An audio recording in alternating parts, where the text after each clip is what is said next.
İş axtarışında olanlar, indi təqdim edəcəyim reportajı diqqətlə izləyin. Xəbər verdiyimiz kimi Dövlət Məşğulluq Agentliyi tərəfindən işsizlər və iş axtaranlar üçün əmək yarmarkaları paytaxt Bakıda və ölkənin müxtəlif şəhərlərində il ərzində təşkil olunur. Bu dəfə isə agentlik tərəfindən ölkəmizin 3-cü böyük şəhəri olan Sumqayıtda əmək yarmarkası təşkil olunub. Yarmarkada 21 şirkət 120-dən çox vakansiya ilə təqdim edilib. Ətraflı sujet izləyək.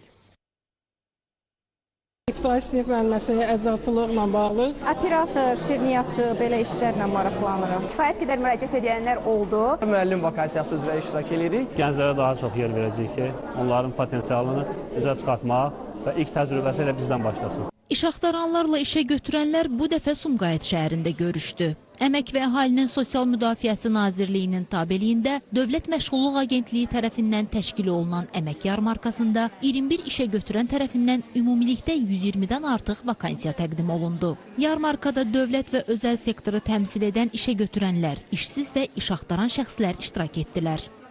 Sosial şəbəkədən gördüm əmək yarmarkasının olmağın. İqtidai sinif müəlliməsiyəm, amma İqtidai sinif müəlliməsi əczaçılıqla bağlı vakansiyalara baxmaq istəyirəm. Yəni bir çox idarə müəssisə burada olur, istədiyi vakansiyanı seçib ora getmək mümkündür. Mətbuatdan öyrəndim ki, yəni belə bir yer açıldı, keçirilir. Mən də gəldim, indi sənədimi götürüb gəlmişəm müraciət eləməyə.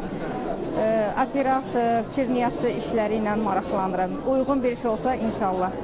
Təklif edilən vakansiyalarla maraqlananlar müəssisələrin fəaliyyət istiqamətləri, işçi seçimində prioritet kriteriyaları və vakansiyalara qəbul prosesi haqqında məlumatlandırıldı. Burada işə götürənlərlə iş axtaranlar arasında birbaşa üz-üzə görüşmələr baş verir və bu çox gözəl bir haldır. Çoxlu sayda müraciət var, biz təşəkkür edirik və bu müraciətləri biz dəyərləndirəcəyik və növbəti mərhələyə dəvət edəcəyimiz belə deyək, vətəndaşlar olacaqdır. Vətəndaşları peşə hazırlıq kursları ilə bağlı məlumatlandırırıq. Peşə hazırlıq kurslarına necə müraciət etmək olar, bununla bağlı məlumatlar veririk və onları aidiyyəti üzrə işə götürənlərə yönləndiririk. HR, mühasib, IT sahələri, bu kimi sahələrdən daha çox vətəndaşlar, bugünkü iştirak edən vətəndaşlar bu sahələrdən daha çox maraqlanırlar. Bugün bizim tələbimiz keyfiyyətli, mühasib və işində məsuliyyətli anbar sahəsi üzrə bir mütəxəssis axtarmağa gəlmişdik.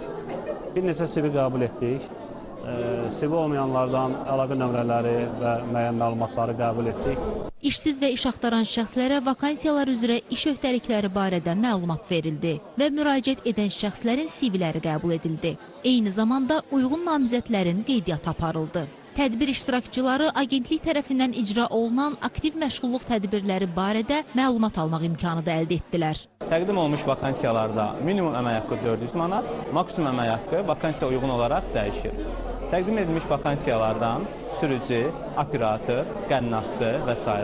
ali təhsil tələb edən vakansiyalardan mühəndis, mühasib, satış təmsilçisi və s. vakansiyalar mövcuddur. Qeyd edək ki, növbəti əmək yarmarkası 17 mart tarixində Xızı şəhərində keçiriləcək. İl sonuna dək 20-yə yaxın bu tip əmək yarmarkaları müxtəlif şəhər və rayonlarda təşkil olunacaq. Zeynəb Rövşən qızı, Real TV.